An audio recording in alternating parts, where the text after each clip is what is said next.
Hello दोस्तों, भारतीय cinema के तानसेन कहे जाने वाले के.एल. सहगल, जी हाँ दोस्तों, सुरों के सम्राट हैं ये। और इनको दोस्तों शराब की ऐसी लत लगी कि इनका पूरा जीवन बर्बाद हो गया।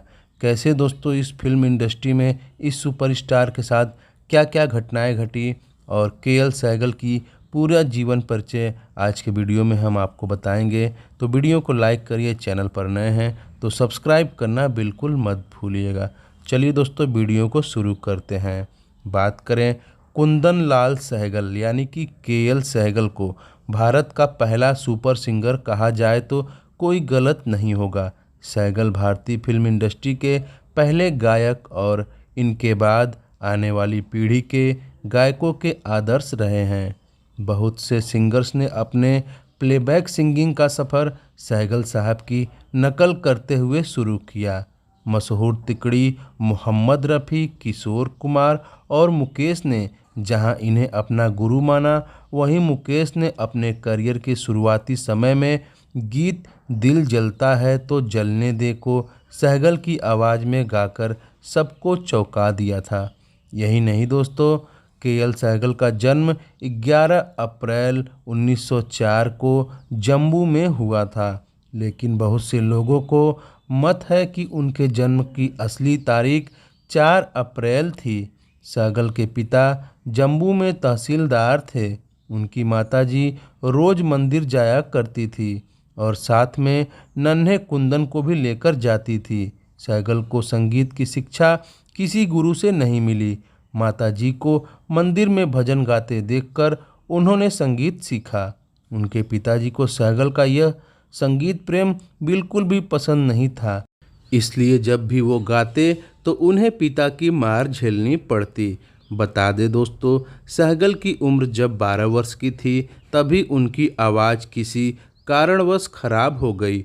उनकी माताजी सहगल को एक साधु के पास लेकर गई। साधु ने सहगल को एक मंत्र के बारे में बताया, जो जोर जोर से उसका उच्चारण करने के लिए भी कहा। सहगल ने उस मंत्र का उच्चारण 2 साल तक जोर जोर से प्रतिदिन किया और इससे उनकी आवाज़ फिर से ठीक हो गई। दोस्तों बता दें, पिता के रिटायर होने के बाद सहगल का परिवार जम्मू से जालंधर आ गया, लेकिन पिता की नाराज़गी सहगल के शौक के प्रति अभी भी जारी थी। गायकी के लिए उनके जुनून के चलते सहगल घर छोड़कर काम की तलाश में निकल गए। पहले उन्होंने रेलवे में टाइम कीपर के रूप में काम किया। उसके बाद रेमिंगटन टाइपराइटर कंपनी में बतौर सेल्समैन काम करना शुरू किया।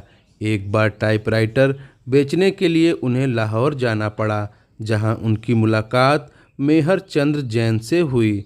दोनों बहुत अच्छे दोस्त बन गए और मेहर चंद ने सहगल को नौकरी छोड़कर गायकी में अपना करियर बनाने के लिए प्रोत्साहित किया। आखिर दोस्तों कैसे सहगल को पहला ब्रेक मिला, आइए इसके बारे में भी आपको हम बताते हैं। सहगल मेहर चंद के साथ कोलकाता आ गए, जो कि उस समय संगीत प्रेमियों का पसंदीदा स्थान हुआ करता था। कोलकाता की प्रसिद्ध हिंदुस्तान रिकॉर्डिंग कंपनी ने एक बार उनकी आवाज़ सुनी और यह निर्णय लिया कि सहगल को ब्रेक दिया जाना चाहिए। इसी के साथ कंपनी ने 1930 में सहगल का एक गाना रिकॉर्ड किया। रिकॉर्ड में एक तरफ सहगल का गाना झूलना झूलाओ था और दूसरी ओर एक भजन होली जो ब्रिजराज दुलारे था। इस रिकॉर्ड को लोगों ने बहुत पसंद किया और देखते ही देखते रिकॉर्ड की 5 लाख कापियां बिक गईं। अब कोलकाता के म्यूजिक डायरेक्टर्स सहगल को पहचानने लगे थे और उनके साथ काम करना भी चाहते थे। बता दें दोस्तों, इसी बीच सहगल की मुलाकात न्यू थिएटर कोलकाता के मालिक बी.एन. सरकार से हुई। सहगल साहब से प्रभावित सरकार ने तुरंत उन्हें 200 रुपये महीने की तनख्वाह पर नौकरी दे दी। उस जमाने में 200 रुपये एक बहुत बड़ी रकम हुआ करती थी। इसी के साथ सहगल ने न्यू थिएटर के साथ अपना फिल्मी सफ़र शुरू किया। शुरुआती 3 फिल्मों में उन्होंने कुंदन लाल सहगल नहीं बल्कि कश्मीरी सहगल के रूप में काम किया। इन 3 फिल्मों के नाम थे मोहब्बत के आंसू, जिंदा लाश और सुबह का सितारा। यही नहीं दोस्तों, दुर्भाग्य से तीनों ही फिल्में फ्लॉप हो गईं, लेकिन न्यू थिएटर के साथ बनाई गई उनकी चौथी फिल्म पूरण भगत सुपरहिट साबित हुई। इसके बाद उनका स्टारडम सातवें आसमान पर जा पहुंचा। हर कोई सहगल जैसा दिखना और गाना चाहता था। 1934 में चंडीदास और 1935 में देवदास रिलीज हुई, जिसने उन्हें रातों रात शोहरत की बुलंदियों पर पहुंचा दिया। एक समय प्लेबैक सिंगिंग नहीं हुआ करती थी। वह पहले ऐसे सुपरस्टार बन गए जो एक्टिंग भी करते थे और खुद गाना भी गाते थे। बता दें दोस्तों कि इन्होंने रविन्द्रनाथ टैगोर को भी प्रभावित किया था अपनी गाने की वजह से। कोलकाता में रहते रहते सहगल बंगाली सीख चुके थे और बंगाली में गाने भी गाते थे। एक बार गुरु देव रविंद्रनाथ टैगोर की कुछ कृतियां को आवाज़ देने से पहले उन्हें टैगोर से अनुमति लेनी पड़ी। टैगोर ने पहले उनकी आवाज़ को सुना और जब उन्हें यह विश्वास हो गया कि सहगल को बंगाली भाषा का पूर्ण ज्ञान है, तभी उन्होंने गीत को गाने की अनुमति दी। बता दें दोस्तों, 1941 में फिल्म इंडस्ट्री कोलकाता से मुंबई शिफ्ट हो गई और इसी के साथ सहगल भी मुंबई आ गए। यहाँ उन्होंने मशहूर film company Ranjit movie tone के साथ एक कॉन्ट्रैक्ट साइन किया, जिसके मुताबिक प्रति फिल्म के लिए उन्हें 1 लाख दिया जाना तय किया गया। उस समय के हिसाब से यह एक बहुत बड़ी रकम हुआ करती थी। रंजीत मूवी टोन के साथ उन्होंने 1942 में भक्त सूरदास और 1943 में तानसेन बनाई। दोनों ही फिल्में सुपरहिट रहीं। 1944 में न्यू थिएटर के साथ उनकी आखिरी फिल्म माय सिस्टर रिलीज हुई। बता दें दोस्तों, इनके करियर में इतनी लंबी छलांग लगाने के बावजूद इनको शराब की ऐसी लत लगी कि इनका पूरा करियर ही बर्बाद हो गया। बता दें दोस्तों, ये किस्सा है 1937 में। सहगल को शराब पीने की बुरी लत लग गई थी। शौक के साथ शुरू हुई शराब नशे को धीरे धीरे उनकी कमजोरी बन गया। आलम यह होने लगा कि बिना शराब पिए वे एक गाना भी ढंग से नहीं गा सकते थे। 1946 में संगीतकार नौशाद सहगल के साथ एक फिल्म शाहजहां में काम कर रहे थे। नौशाद ने उन्हें एक ही गाने को 2 बार रिकॉर्ड करवाया, एक बार शराब पीकर और एक बार बिना शराब पिए। जब गाने के दोनों ट्रैक रिकॉर्ड हो गए, तब नौशाद ने सहगल को दोनों ट्रैक सुनाए और उनमें से उस ट्रैक को पहचानने के लिए कहा जो कि अच्छा गाया गया था। सहगल को वह ट्रैक पसंद आया जिसमें उन्होंने शराब नहीं पी थी।